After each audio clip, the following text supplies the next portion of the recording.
एक शख्स national security के लिए खतरा बन चुका। वो शख्स बैरूनी अनासर के साथ मिलकर काम कर रहा है। उसकी ख्वाहिशात इस हद तक बढ़ चुकी हैं कि वो कहता है मैं नहीं तो कुछ भी नहीं। अब सियासत ख़त्म हो चुकी है, रियासत पाकिस्तान से बढ़कर और कुछ भी नहीं। अगर कोई शख्स अपनी सोच के तहत पाकिस्तान की फ़ौज पर हमलावर होता है तो हम भी जवाब देंगे। फ़ौज पर हमला करने वालों के साथ सख्ती से निपटा जाएगा। DGISPR लेफ्टिनेंट जनरल अहमद शरीफ चौधरी की प्रेस कॉन्फ्रेंस। कहा कि एक शख्स किसी और मुल्क की फ़ौज के लिए रास्ता बनाना चाह रहा है, ये क्लियर है। जो ये चाह रहा है वो नहीं हो सकता। कोई भाव नहीं रहना चाहिए। हम किसी इलाक़ायत, लसानियत, मजहबी झुकाव और सियासी सोच की नुमाइंदगी नहीं करते। हम किसी सियासी शख्सियत, एलिटिज़म का एजेंडा लेकर नहीं चलते। हम पाकिस्तान की सियासी लीडरशिप का एहतराम करते हैं, मगर फ़ौज को अपनी सियासत से दूर रखें। हम पाकिस्तान की मुसल्लह अफवाज हैं और किसी सियासी सोच के अक्कास नहीं हैं। किसी को इजाज़त नहीं देंगे कि वो पाकिस्तान की अफवाज और अवाम के बीच दरारें डाले। किसी का बाप भी अवाम और फ़ौज के दरमियान दरार नहीं डाल सकता। इस शख्स से जब कोई मिले तो ये रियासत पाकिस्तान और फ़ौज के खिलाफ बयानियाँ देता है। वो कहता है कि मेरी पार्टी का जो शख्स नेशनल डिफेंस यूनिवर्सिटी गया वो गद्दार है। तुम होते कौन हो? भेजो अपने बच्चों को फ़ौज में, इनको बाहर रखा हुआ है। पहले अपनी औलाद को फ़ौज में भेजो, फिर बयानियाँ बनाना। इस बयानिए को चलाते हैं इनका अपना अकाउंट्स, फिर चलाता है इंडिया का सोशल मीडिया, फिर उनका मीडिया, अफगानिस्तान का मीडिया और सोशल मीडिया। तो ये जिस तरीके से चलता है इसके पीछे बड़ी साइंस है। ये कोई ऐसे नहीं चल रहा।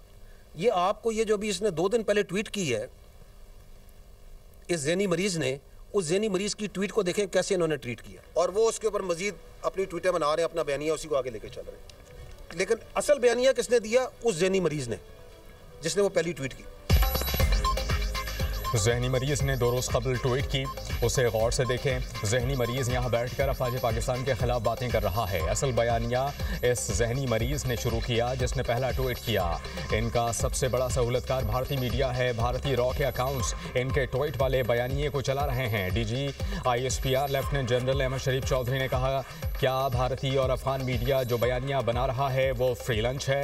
भारत और अफगानिस्तान का मीडिया, सोशल मीडिया पाकिस्तान मुखालिफ बयानिया चलाते हैं। भारत और अफगानिस्तान को कहा जा रहा है कि आपका और हमारा एक मकसद है। इसकी मंतक यह है जो ISPR में है वो गद्दार है। वो कहता है कि फ़ौज में जो शख्स भी है गद्दार है। तुम किसकी ज़बान बोल रहे हो? तुम मुल्क को क्या पैगाम दे रहे हो? खुद को समझते क्या हो? तुम कुछ लोगों को कुछ वक्त के लिए बेवकूफ़ बना सकते हो। इसकी सियासत की तारीफ यह है कि अगर मैं इक़्तिदार में हूँ तो जमहूरियत, नहीं तो आमरियत है।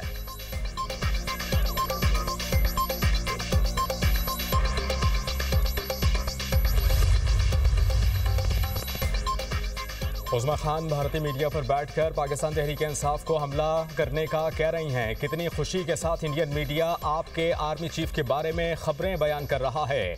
आर्टिकल 19 के तहत आज़ादी इज़हार राय की इजाज़त है, मगर इसकी भी कुछ कदगने हैं। आर्टिकल 19 आपको मुल्क, रियासत और कौमी सलामती के खिलाफ बात करने की इजाज़त नहीं देता।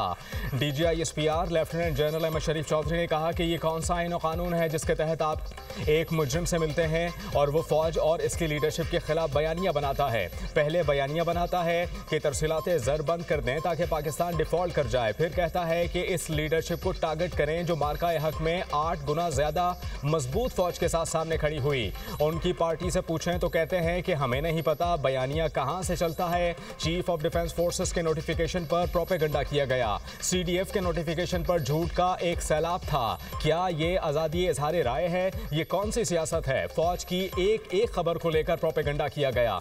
पता नहीं कहां से इनके जहनों में ये ख्यालात आ जाते हैं।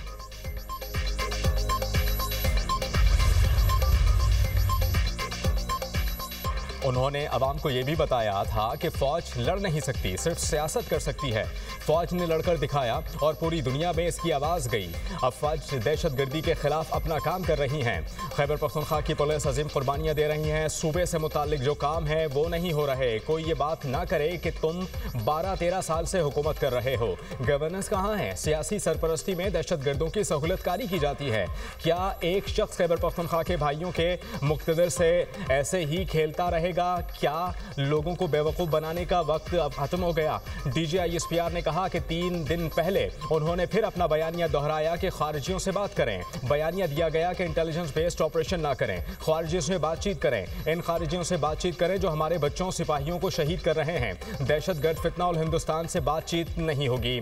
इसी शख्स को बातचीत का शौक था, इसी बातचीत का नतीजा भी देख लें।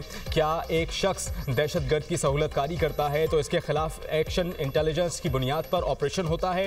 ये दहशतगर्दी के 14 निकात के खिलाफ भी काम कर रहे हैं। ये तो कहता था कि खारिजियों का पेशावर में दफ्तर खोल दें। इस बातचीत को बुखार तो इसको पहले से था। लोगों को ऑपरेशन के खिलाफ खड़े होने के लिए उकसाता है, आवाम से कहता है कि हंगामे करो। ये एक टेरर क्राइम नेक्सस है जो ये मुनशियात, नॉन कस्टम पेड गाड़ियों, इख्वा बराए तावान और बेतहाशा चीज़ों पर मुश्तमिल है। ये एक जहनी मरीज है। इसकी सियासत या इसकी ज़ात रियासत से बढ़कर नहीं हो सकती। केपी में गवर्नर राज का फैसला हुकूमत करेगी, फौज का इससे कोई लेना देना नहीं। रियासत फौज नहीं है, हुकूमत रियासत होती है। हुकूमत वक्त सुप्रीम है, फौज एक इदारा है। जब तक पाकिस्तान है, पाकिस्तान ताबत रहेगा। पाकिस्तान की फौज रहेगी। रियासत हमसे बढ़तर है, हम सियासतदान नहीं। रोज़े रोशन की तरह आया है, हम यही हैं, हम कहीं नहीं जा रहे। DGISPR का कहना है दहशतगर्दी एक दिन में ख़त्म नहीं हो सकती, इसके लिए सियासी मर्जी दरकार है। हमने यकजुबान होकर बयानिया बनाया, आप इसके बरक्स काम कर रहे हैं। आपने हर चीज़ पर सियासत को हावी कर दिया। हमने इस रियासत के तहफ़्फ़ुज़ की कसम खाई है। नेशनल एक्शन प्लान पर अमल दरामद ज़रूरी है। जो हमने आज कहा कभी नहीं कहा, जो उन्होंने किया वो भी कभी किसी ने नहीं किया।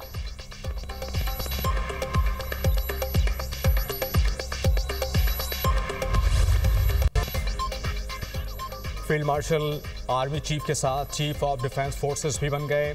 सैयद आसिम मुनीर की बतौर चीफ ऑफ डिफेंस फोर्सेस तैनाती का नोटिफिकेशन जारी। वजारत दिफा ने सदर ममलिकत की मंजूरी के बाद नोटिफिकेशन जारी किया। सदर ममलिकत ने चीफ ऑफ डिफेंस फोर्सेस की तैनाती की समरी की मंजूरी दी। फील्ड मार्शल सैयद आसिम मुनीर की तैनाती 5 साल के लिए है।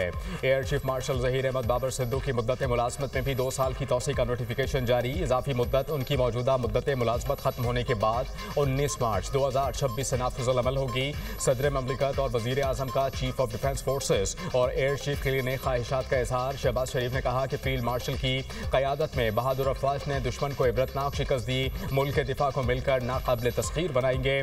दिफा, तरक्की और खुशहाली के लिए तमाम इदारे मिलकर काम करेंगे।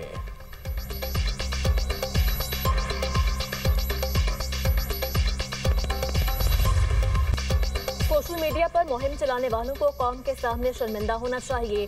चाय की प्याली में तूफान बर्पा किया गया। विफाकी वज़ीर इत्तलात अताउल्लाह तारर ने कहा पाकिस्तान का दिफा एक बार फिर मजबूत हो गया है। हमने स्ट्रक्चरल तब्दीलियां करके अपने दुश्मन को खौफजदा कर दिया। तमाम फोर्सेस के लिए एक मुत्तहिदा कमांड कायम की गई। हमें जंग में फतह हासिल हुई। मशरकी और मगरबी दोनों सरहदों को महफूज बना दिया। अब दुश्मन को हमला करने की जरूरत नहीं होगी।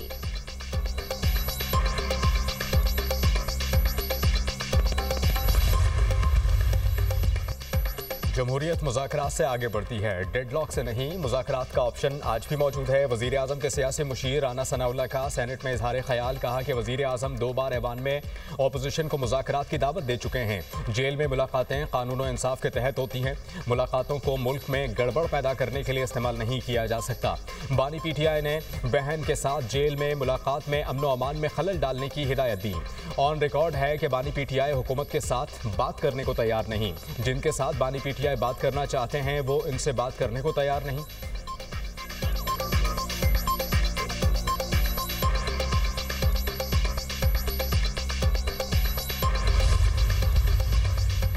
सिंध हुकूमत सेल्स टैक्स कलेक्शन के लिए तैयार है। हम विफाक के लिए टैक्स कलेक्शन करके उनकी मुश्किलात दूर कर सकते हैं। अगर हम किसी वजह से FBR का हदफ पूरा ना कर सके तो अपने पैसों से रकम काट कर विफाक को देंगे।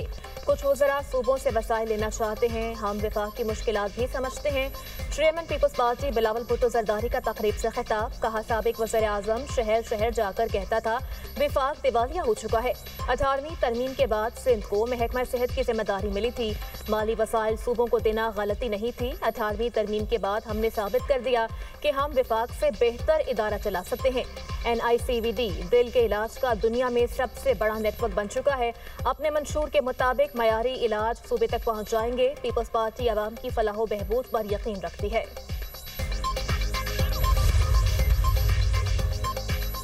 शहजाद अकबर के खिलाफ ट्विटर पर मुतनाज़ बयानात की बुनियाद पर मुकदमे का केस। इस्लामाबाद की अदालत ने पाकिस्तान तहरीक इंसाफ के रहनुमा शहजाद अकबर को इश्तिहारी करार दे दिया। अदालत का शहजाद अकबर के वारंट गिरफ्तारी भी जारी करने का हुक्म। तहरीरी ऑर्डर के मुताबिक शहजाद अकबर मुतअद्दिद बार तलब करने के बावजूद अदालत में पेश नहीं हुए। शहजाद अकबर के खिलाफ मुकदमे का चालान भी अदालत में जमा कराया जा चुका है। NCCIA ने शहजाद अकबर के खिलाफ जुलाई 2025 में मुकदमा दर्ज किया था।